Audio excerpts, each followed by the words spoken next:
No Max? Uhum. Quem que é o Max? Cachorro da... Ó, sabe que ainda eu passo, sabe que ainda eu mexo no rabo dele. Viu, cara? Não pega no rabo.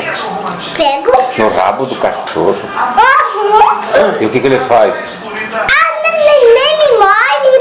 Ó, ele faz... Ah, ele faz careta assim. Como é que ele faz? Ele Ui, ui, ui. ele faz... Assim? Ele mostra os dentes também, né? Como é que ele faz?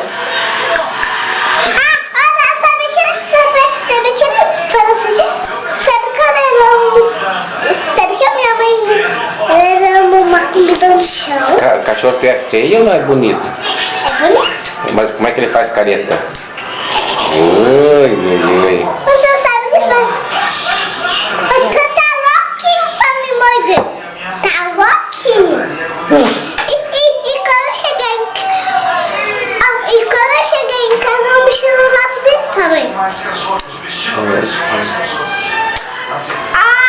Amanhã louca.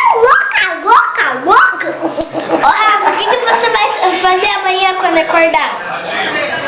Vou fazer... vou pintar quando chegar em casa. A louça tem que lavar amanhã de manhã. Quando eu cheguei em casa, eu volto com preguiça. Mas você não vai lavar a louça pra tia Ângela? Vou. Vai? Vai estender a roupa? Você tem? Sabia que... você tem...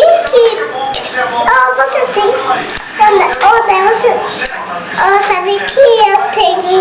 Sempre que uma roupa de gosto.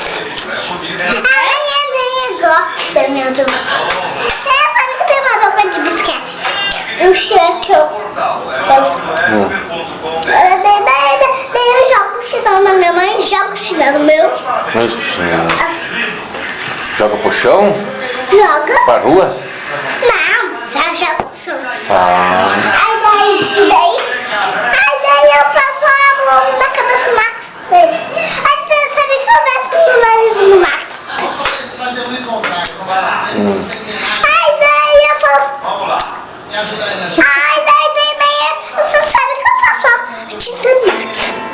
Sabe, um dia eu passei tinta no meu cabelo, ou tinta na minha mãe, tinta aqui no meu rosto. Meu senhor. E a mamãe? A mamãe falou assim, para! Ai. Daí, sabe que a minha avó foi embora? Tô cantando uva.